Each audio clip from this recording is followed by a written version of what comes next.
Hey guys, welcome back to my channel. This is a very impromptu video. I was sitting in the car reading Atomic Habits by James Clear, which I have raved about on my Instagram. If you don't follow me on Instagram, you should. But I was getting back into this book. I haven't picked it up in a few days because I'm also reading Act Like a Lady, Think Like a Man by Steve Harvey, and I'm also reading You're a Badass by Jen Sinclair. Oh, You're a Badass at Making Money. So this one is my favorite book that I have picked up in a very, very long time. It's called, I already said, it's Atomic Habits, Tiny Changes, Remarkable Results. And I highly recommend this for anybody who made New Year's resolutions, who wants to have like new goals, who's trying to break a bad habit or create a new good habit. This is #1 book recommendation so far of the year. I'm not even done with it. I've raved about it already so much this year, but I had to thank Selena Vidya for recommending this book to me because she said I would love it, and she was absolutely right. But something that I was just reading in here that I felt compelled to share via video and not just a post on Instagram was he says, "We don't choose our earliest habits, we imitate them. We follow the script handed down by our friends and family, our church, or school, or local community and society at large, blah, blah, blah. And then the customs and practices of life and society sweep us along.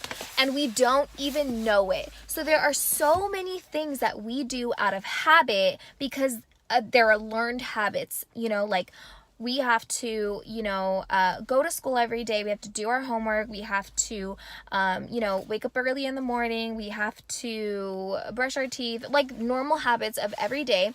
And then as you get older, it's like you have to go to school, get a degree, get a job, do all of these things, or alternatively go to the military, or alternatively jump straight into work. And then, your goal is to get married and have children and do the whole thing. And then your habits will involve your kids are going to be your life, and then you develop new habits from there, and you learn them because you're like, okay, well, what did my parents do for me when I was a kid? That's what I'm going to do for my kids. And they're just all of these things. So our creative process is almost doesn't exist from the time that we're children because we're so routine and we just live in these habits, which obviously most of our parents know what's best for us, and they create these habits and routines for us because they want to help us and benefit us. But that can really be hindering when you're trying to stop doing something you're used to doing or trying to create something new. So your proximity is huge in the power of making habits. And if you can really take hold and control of your environment that you're in, your environment shapes you so much. And so as an adult, if you're in an environment where other people are not the most motivated, or, they're not the most routine, or they don't have the best habits, sometimes you have to take a step back and be like, all right, I need to do everything in my power to limit my time there and just get into a place where I can create what I want to create, and I can be the person that I want to be, and I can wake up at the time that I want to wake up, and I can go to sleep at the time that I want to go to sleep, and I can eat the food that I want to eat, or whatever it might be for you. You don't have to go out to dinner with your friend just because they invited you. You don't have to not go out with your dinner just because they invited you. I get so ranty on these things sometimes because I get so excited about it when I read it that all these thoughts start coming into my head, and maybe I should have had a little bit more well thought out process about this. But I just thought that was really powerful, is that we honestly have gotten to a point sometimes where we don't even know why we're doing what we're doing every day. We don't even know why we wake up at the time that we do. We don't even know why we eat the way that we eat. We don't even know why we think the thoughts that we think about anything. It's just the way that we were taught. And our earliest habits are not created, they're learned, they're imitated. We just imitate. And so sometimes we even get caught up in social media that oh, well, this person works from home and they don't wake up until 11 a.m. Well, you don't work from home. You got to wake up and you have to create more hours in your day.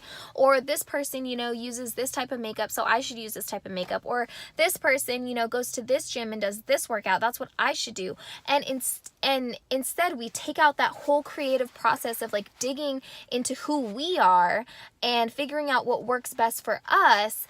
we're just imitating everybody else. Now, I will say that I 100% believe that you should always follow successful people, and success leaves clues. If you do what they do and you say what they say, you're going to get what they get. That's something I used to say all the time. I haven't said it in a long time, so it felt kind of weird. But obviously, you know, there's a pattern to success. There's a learning curve, and you should never ever try to reinvent the wheel when you're trying to do something that somebody else has already done and you're trying to produce the same results. However, there is a human factor. There is a matter of fact that you and I are two different people. We have different cells that make us up. We are different organisms, and we have different thoughts and emotions and feelings and backgrounds and reasons why certain things aren't going to work for us. But you don't use those things as justifications. You don't use those things as excuses. You have to figure out, okay, I'm doing everything that they're doing. I'm saying everything that they're saying. I'm trying to be this person, but it's not working for me. So what?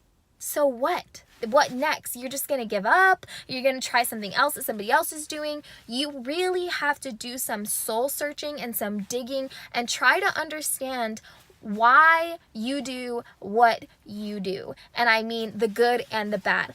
What motivates you to do the good things that you do? What good habits do you have? And how did you start doing them? Like, how did you start creating that as something that was just a no-brainer, something non-negotiable for you? What motivated you to do that? Because for most of us, when we have a habit, we get something out of it. We get something out of writing in a journal every day. We get something out of taking a vitamin every day. So there's some reward there. And for our bad habits, sometimes they're so subliminal or they're so subconscious, you don't even know why you do them, like biting your fingernails, you know? But when you can kind of like dig deep into why you do something or why you don't do something, like, let's say, you know, you want to be an influencer, or you want to be like, you know, I don't know, somebody on social media, but you hate posting pictures, or you hate writing captions, so you don't post enough. And then you're like, oh, well, I'm doing everything. I have good pictures and I have good captions. Or no, I have good pictures and I have good filters and I have these edits, but like I can't write a caption to save my life, because maybe you were told at some point in your life that like you are not a good writer, or you don't know how to say things the right way. And so that limits you and your belief to be able to write good captions, which stops you from creating the good habit of planning out your content in a way that's going to lay out nicely and that's going to make sense for your following. So what I'm saying is, in a very long-winded way, is that you can't just imitate other people's habits and expect to get the same results if you've already tried that and it's not working for you. And sometimes, like, obviously sometimes that's necessary, but most of the time, like, you have to get to the root of why something is working or why something isn't working for you. And like, take a look around, like, look at your environment, look at the people that you're learning from, or look at the people that you're trying to be like, and try to understand like their mindset, their goals, what their future looks like. What are they really trying to accomplish, and does that align with what I want to do? And if so, great, try it out. Try some of their routines, like buy their you know, whatever they're selling, buy their books, buy their courses and whatnot. And try them and see if it works. And if it doesn't, then you got to like look and dig deep and get more into the creative process of creating good habits for yourself, because our habits literally build us up. Our everyday life is a creature of habit. Our everyday life is made up of the small decisions that we make every single day. And I don't know about you, but I'm trying to be better every single day. That is my number one goal, and I have done really well at it so far, and I'm very proud of myself for it, and I attribute a lot of that to this book. So you need to get this book. I wish this was an ad. I wish this was sponsored, but fortunately I have 392 subscribers and I have no monetization on my YouTube. But that's going to change very soon, because I'm calling it out and putting it out there that I'm going to explode this year on YouTube, and it's probably going to be because of my short little videos like this, ranting and talking like a crazy person, because I just am fired up about this. Anyways, thank you guys for watching this very long-winded video on a small book caption, whatever. Anyways, I'm gonna go hit the gym now, because clearly I have enough energy to get a quick workout in before my Friday night begins. Yeah, I'll see you guys next time.